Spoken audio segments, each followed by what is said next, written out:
Hi everyone, I'm GREYMOND. Today I'm answering questions that you left for the Q&A.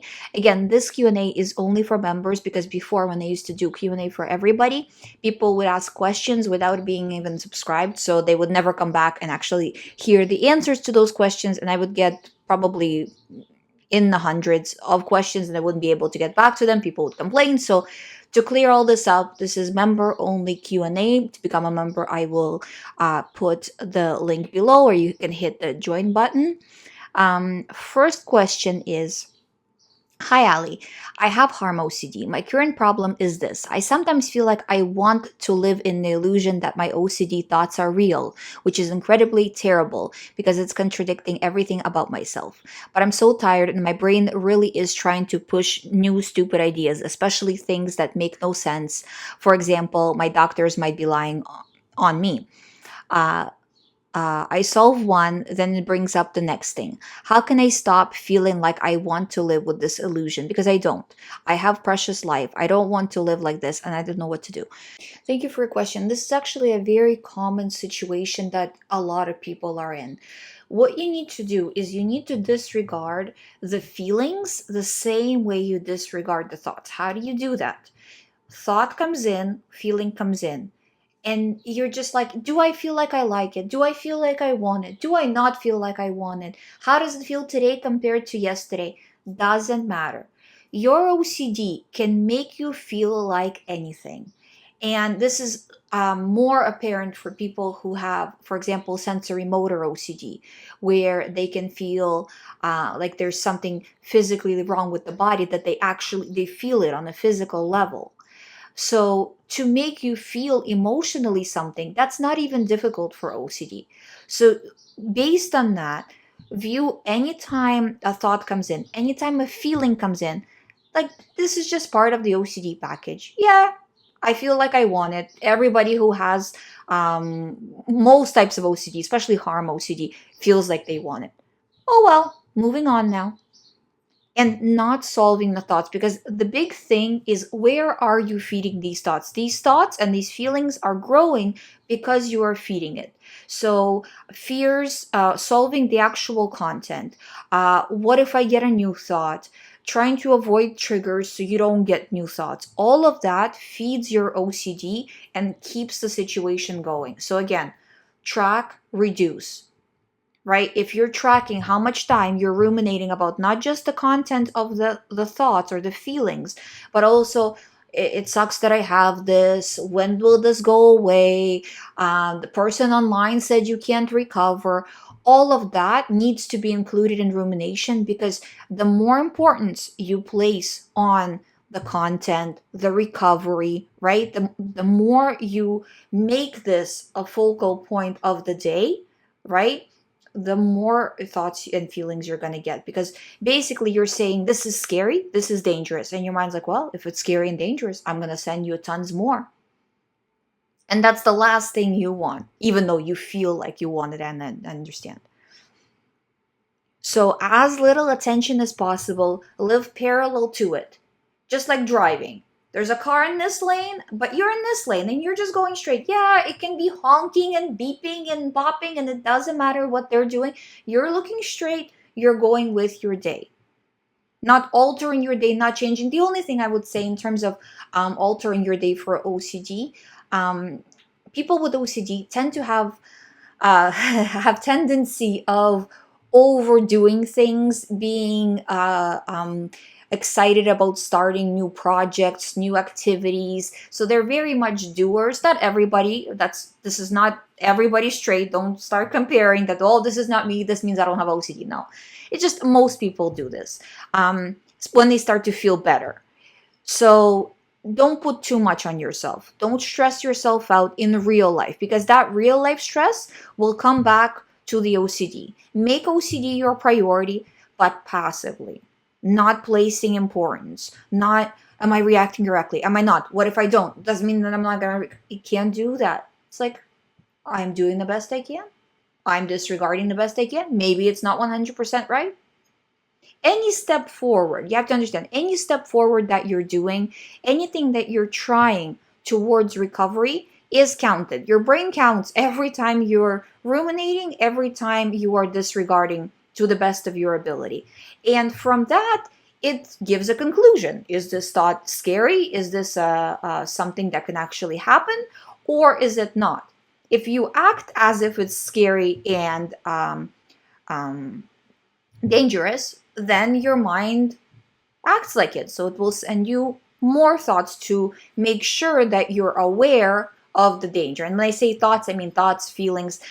I would say that generally with clients, most clients talk about feelings first and thoughts second. So they're more bothered by the feeling that OCD sends them and less by the what if thought.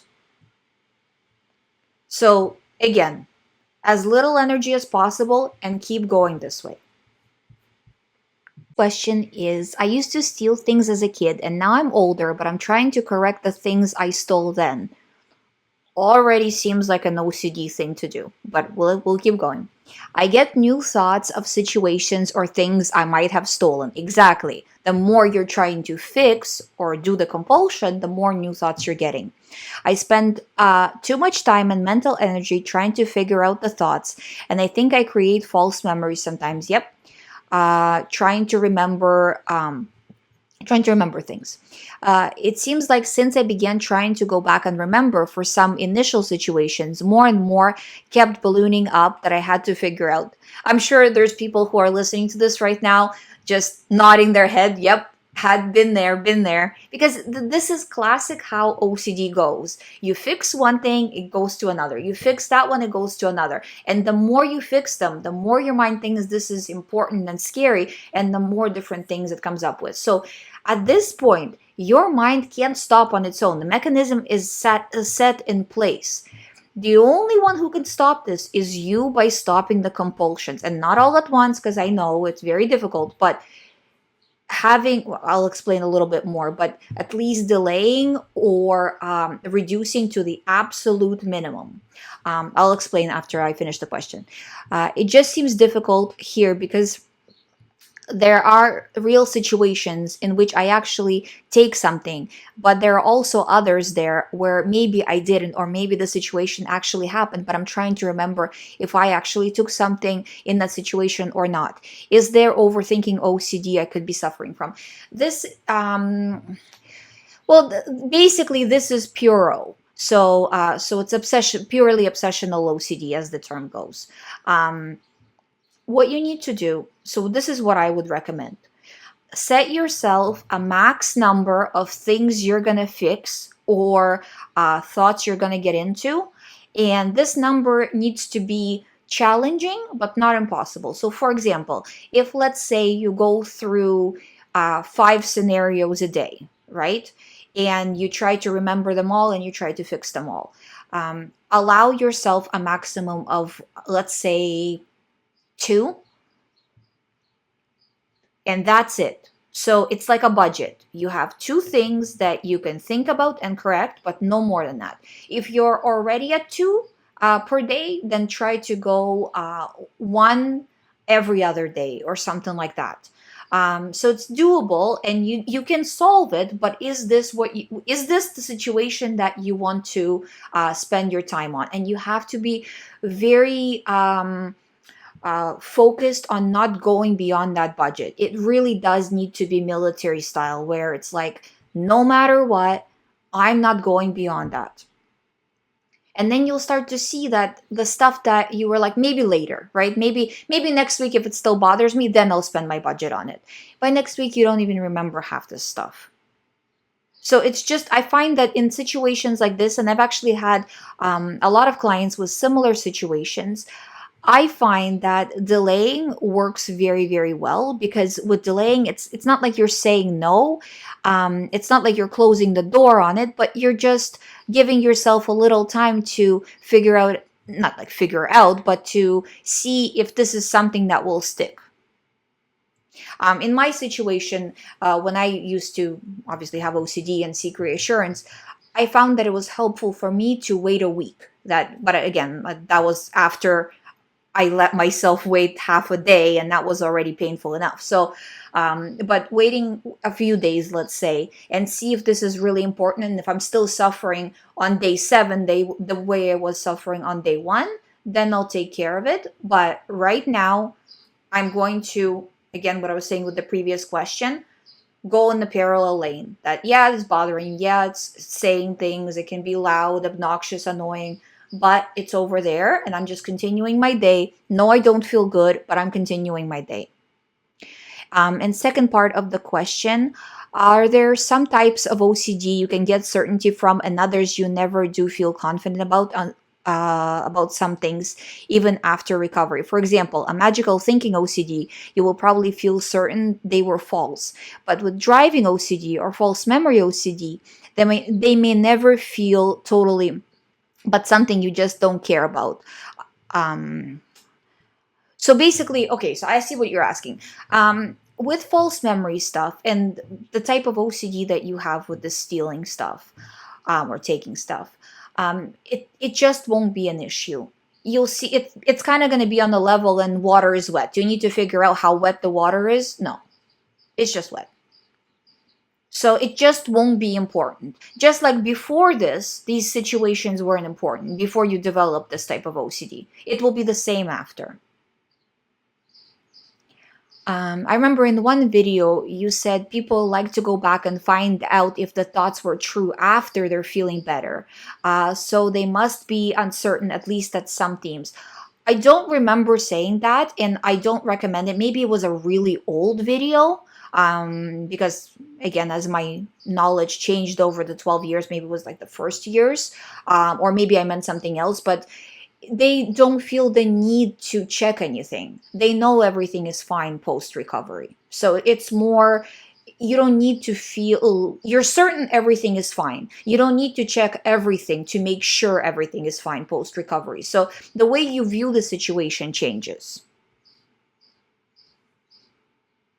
But the big thing is the checking needs to stop. So you need to be controlling how much you're allowing yourself to check. And some thoughts might be so intense that you can't stop yourself from checking. But if you have that budget, then you know what your max is, and then you can judge accordingly.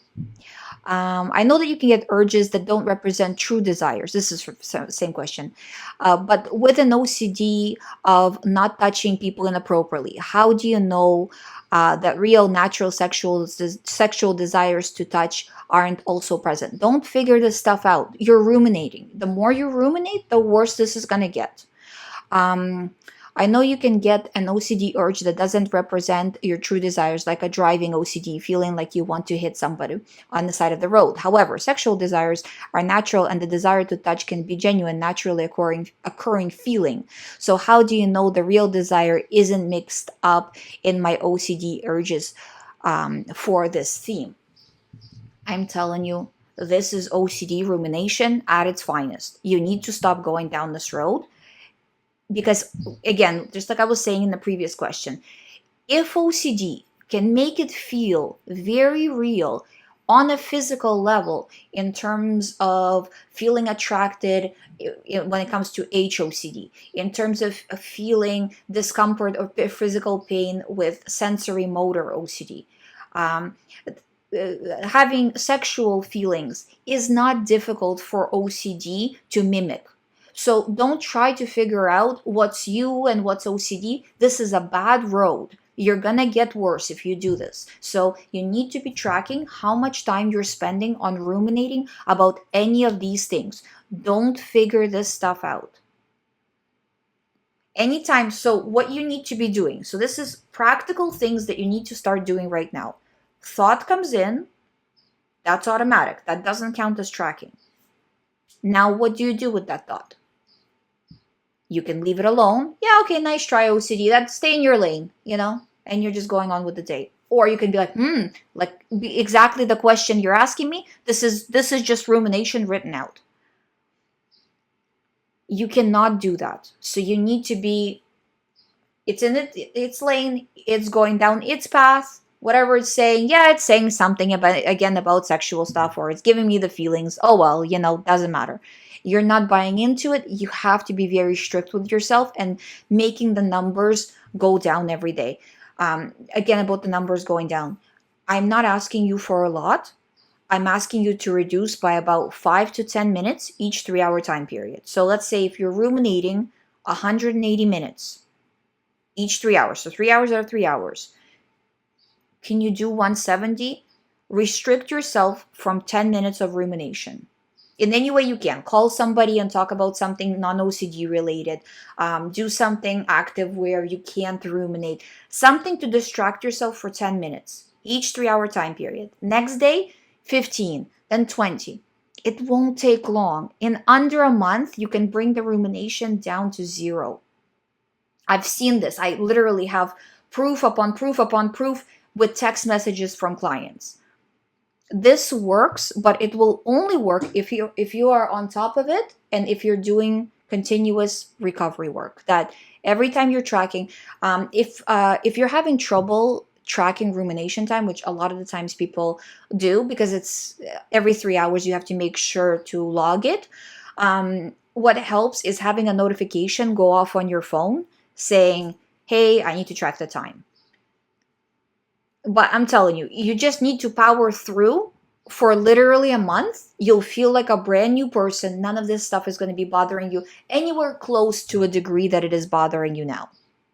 But if you do nothing, nothing is going to be the result. So it's really, you are actually steering the ship. Even though it feels like you have no control, you're actually steering the ship. And post, none of this will be an issue. I promise you, as somebody who's seen so many people recover, as somebody who's had it recovered themselves. But the recovery work needs to be all day, because this is the reason why so many therapists online say OCD is chronic. Because what they're doing with clients is they're doing a few hours of recovery work per day.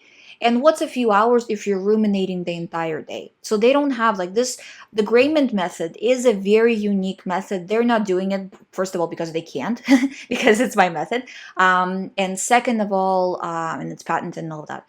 And second of all is because it's the idea that doing an hour rumination reduction or an hour exposure work, focused exposure work, can do anything really significant to your recovery. I mean, it's, if you equate it to anything else in life, right? Like if you equate it to a diet. Well, I didn't eat cookies for the entire hour, but I ate them the rest of the day. How in the world are you gonna lose weight? It's just not gonna happen. So it has to be focused.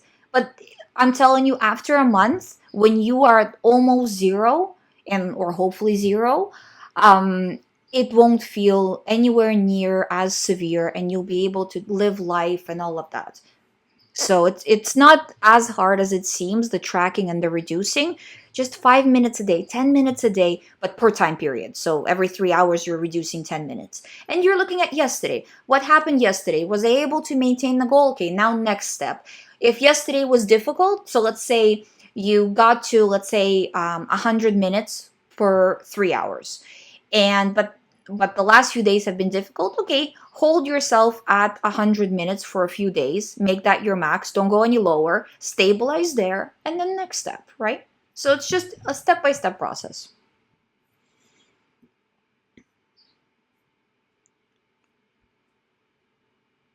Next question. Thank you for a question, by the way. It's a great question because a lot of people are experiencing these kinds of things. And with the worrying, what if you touch somebody? I've had so many clients with this. This is very common. Next question. Hi, Ali. Thank you for all the work and videos. Oh, thank you so much.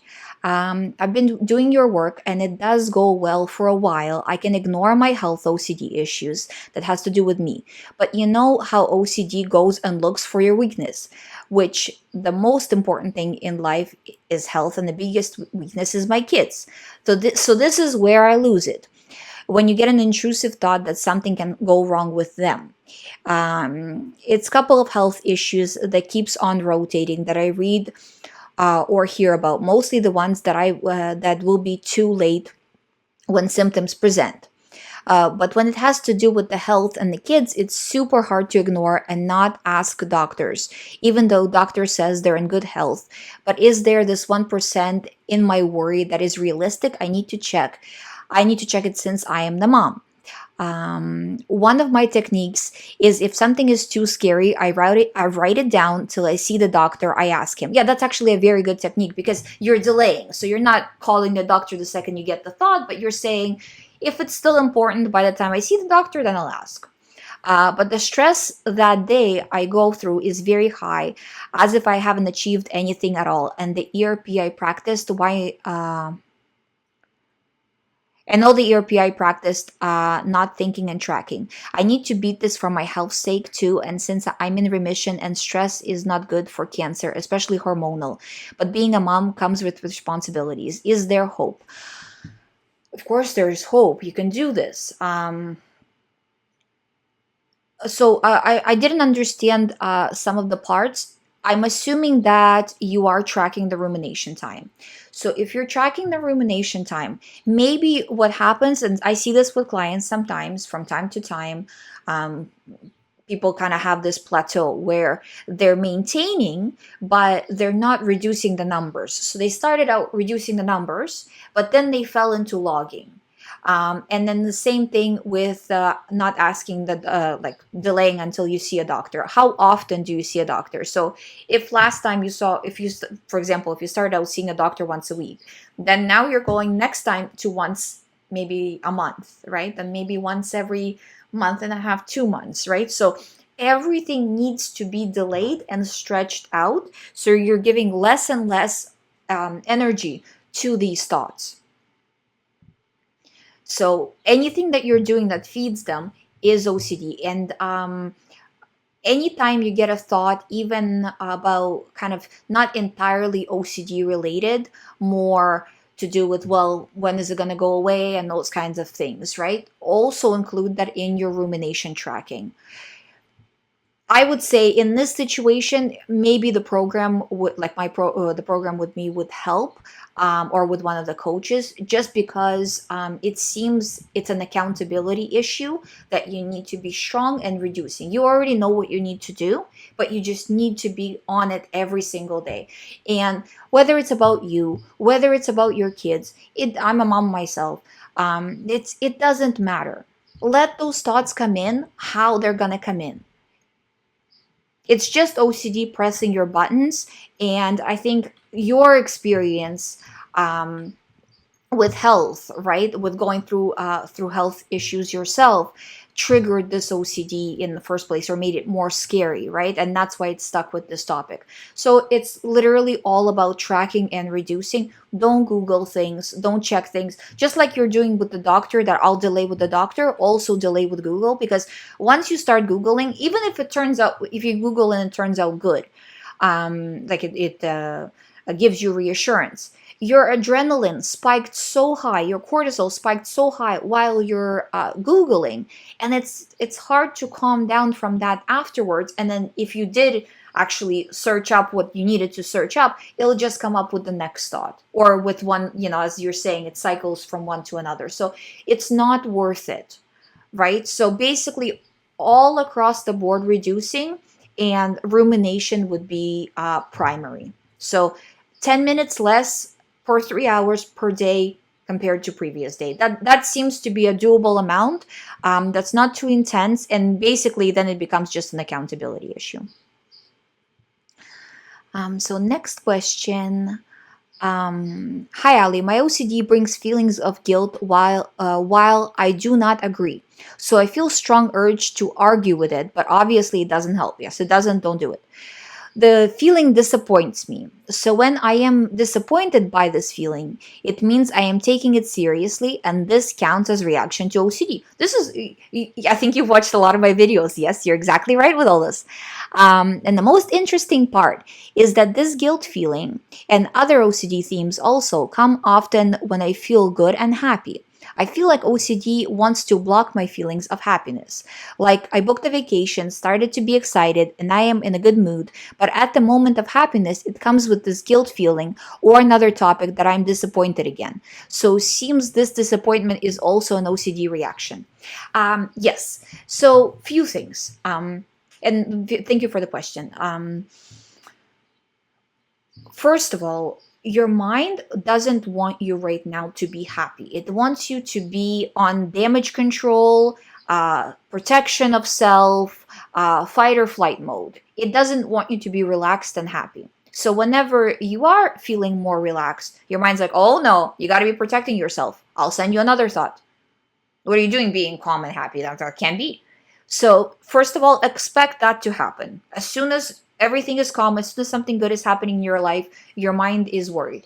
About the trip itself, whenever I find that a lot of people react very negatively to going on a trip, some people react after they come back, some people during, some people before, but it's the upheaval and the stress and then being in the different surroundings can sometimes get to people, especially if it's unusual for them to be on the trip. Some people go on trips a lot and they're kind of immune to the changing of the scenery and the changing of the environment. But for a lot of people, this in itself is a trigger.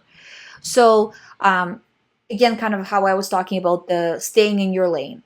You're staying in your lane. OCD, is it disappointing? Is it bothering? Is it saying something? Let it say whatever it wants to say.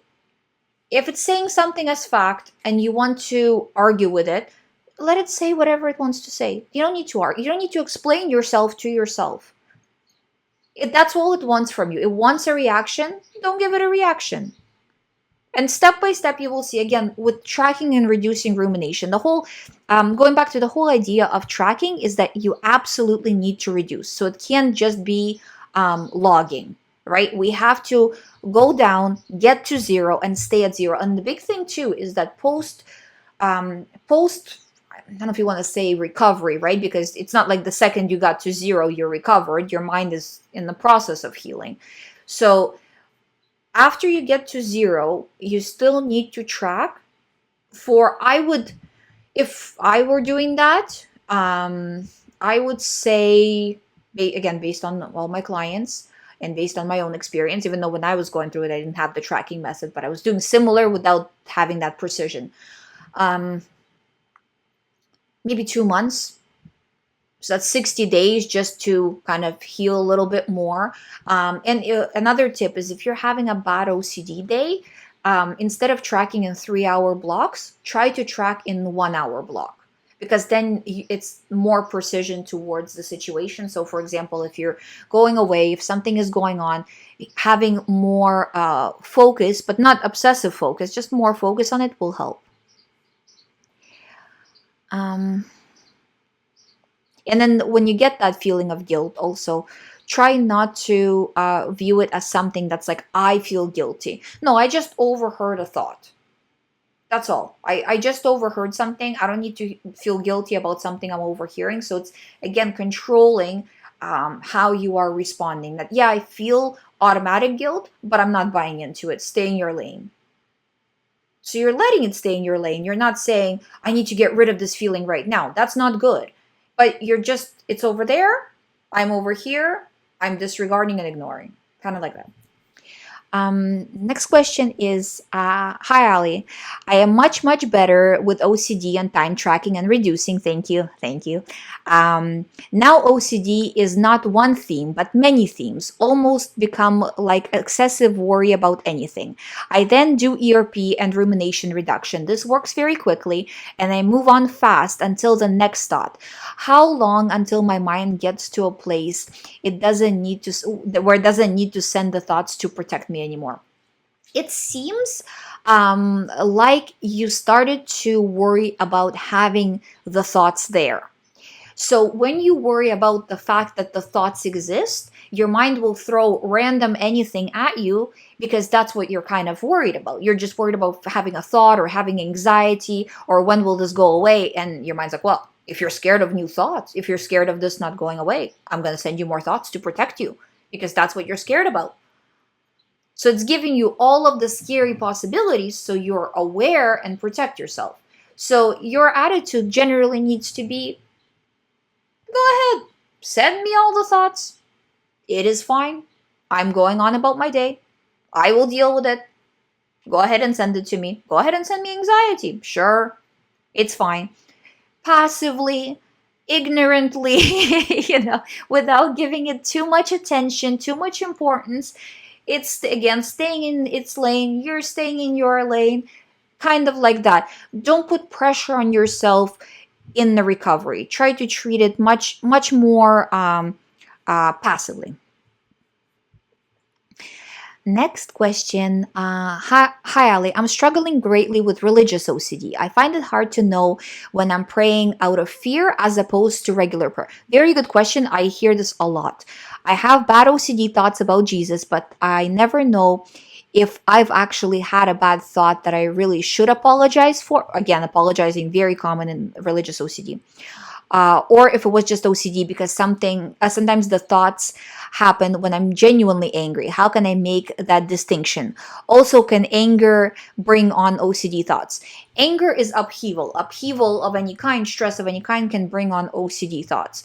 So ask yourself, how often would you pray if you didn't have OCD, or before you developed this OCD? How often would you pray? Or if you had this OCD for a while and don't remember, how often does somebody who you want to emulate pray? And just go with that number. Don't go beyond that. Don't do anything that has to do with blasphemous thoughts, OCD thoughts. Do not apologize for it. It's all OCD. Same with the anger stuff. Do not apologize for it. It's all OCD. You just need to keep going. So from time to time, human beings get angry. When you get angry, your mind will bring up an OCD thought. You don't need to apologize for that. So just step by step. No, I'm not doing it. No, I already prayed. If it comes up during prayer, do not re-pray. Try to stick to those things. And again, track how much time you're ruminating. Don't do research about this stuff, because the more research you do, the more you're pulling yourself into it. So no, and same with reassurance. Track how much reassurance you're seeking from other people as well, and then obviously the tracking within yourself, the minutes of how much you're ruminating. So right now, any rumination that has to do with religion would be off limits. So no, I'm not. It has to do with religion, with my fears. I'm not doing it. Not ruminating. And it tells you like, well, maybe you should check the Bible. Maybe you should ask somebody. Nope, not doing it. I'm telling you, just do this for a month, with like as little as possible, constantly, little by little, but deliberately every day reducing. You will feel like a brand new person in a month. This is all the questions for today. Thank you so much for listening. I will have another Q&A video request where you can put your questions below that one, coming later today. I think we're gonna also do the live chat later today. So I'm gonna be doing a lot more Q&As. So look forward to that. Thank you so much, guys, for watching, for supporting this channel. Hopefully this video has been helpful. Subscribe if you haven't. If you would like to do one-on-one recovery program, you could do so through youhaveocd.com with either me or one of the coaches. I will see you in the next video.